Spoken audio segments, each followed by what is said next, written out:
What if I told you that Samsung is about to completely redefine the foldable smartphone market? And they're not doing it with just one new device, not two, but three major foldables this year? Yes, you heard that right. Samsung is quietly preparing a triple threat lineup that could change the way we think about foldable phones forever. And here's the kicker: one of these devices might just be the ultimate game changer we've all been waiting for. The kind of phone that makes Apple's upcoming iPhone Fold look like a first draft. While everyone is talking about the Galaxy Z Fold 8 and the Z Flip 8, there's a third device that Samsung has been keeping completely under wraps: the Galaxy Wide Fold. And here's why it's grabbing attention. The production numbers reveal that Samsung isn't treating this as some limited experiment for tech enthusiasts. They're planning 1 million units at launch. To put that into perspective, that's double the Z Fold Special Edition and a staggering 25 times more than the Tri-Fold. This isn't a small-scale test. It's a full-blown commercial pushed out in this video. We're going to break down Samsung Fold strategy, why it matters to the foldable market, how it positions Samsung ahead of Apple, and what it means for you as a buyer. If you think you know foldables, think again. This could change everything. The big news: production numbers that actually matter. Samsung is reportedly preparing 1 million wide fold units for the initial launch. That might not sound like much compared to the 1.25 billion smartphones shipped globally each year, but in the foldable niche, this is huge. The Z Fold Special Edition, which launched just over a year ago, managed only 500,000 units in total. The hype-heavy Tri-Fold barely reached 40,000 units sold. So when Samsung commits to 1 million wide-fold devices from the start, it sends a clear signal. This is not a collector's item. This is a phone meant to actually sell at scale, and availability is just as important. Previous foldables launched in limited markets, frustrating fans who couldn't get one even if they wanted to. With the wide fold, Samsung seems to have learned its lesson. This device will likely be available in far more countries, finally giving fans a chance to buy it without hunting for stock. Timing is everything.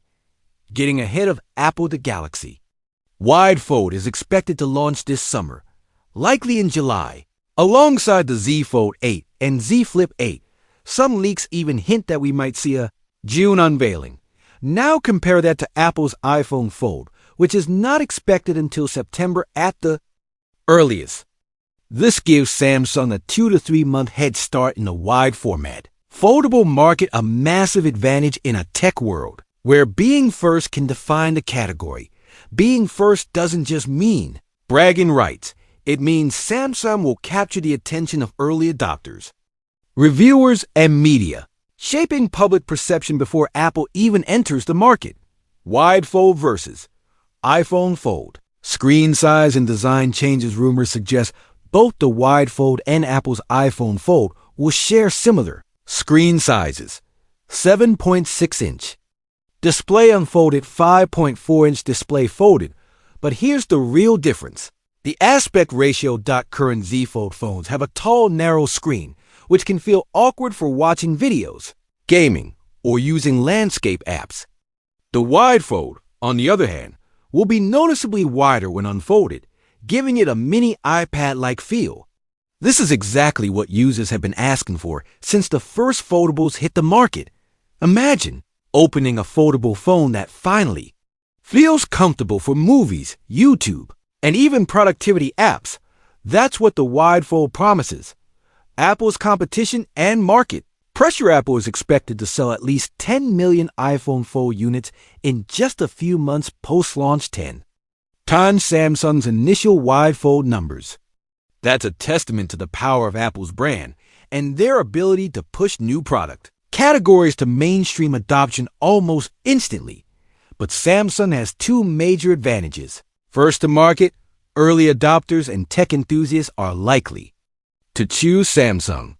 Experience in foldables. Samsung has years of R&D, while Apple is entering with its first-generation device. This head start could be critical.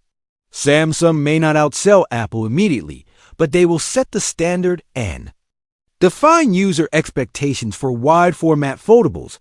Will the Wide Fold outsell the Z Fold 8? Probably not, and here's why. Sam sold over 6 million foldables in 2025, with the Z Fold 7 being the standout performer.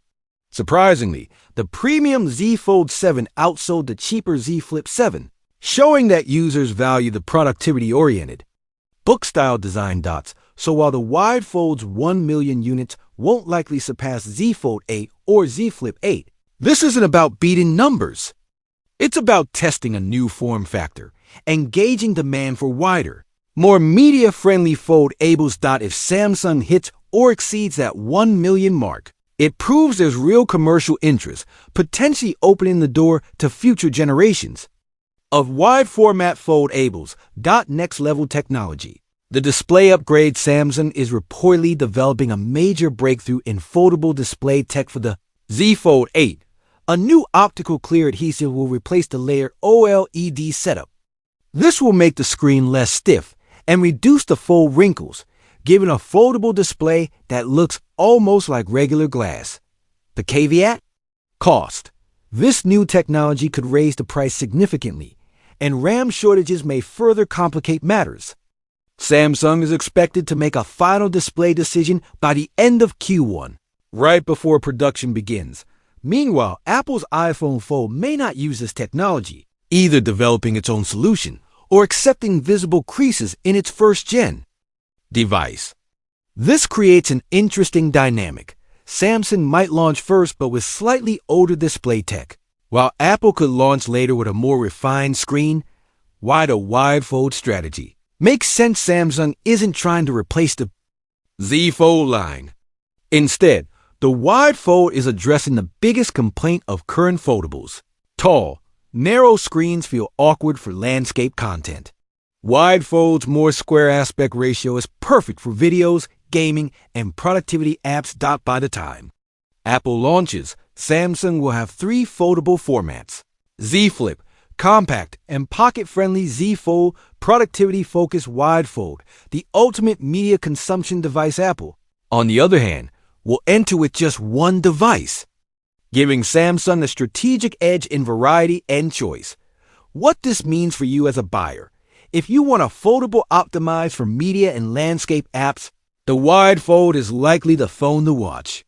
If you prefer the classic Z Fold design, the Z Fold 8 will probably offer higher-end specs and the potential new crease-reducing display.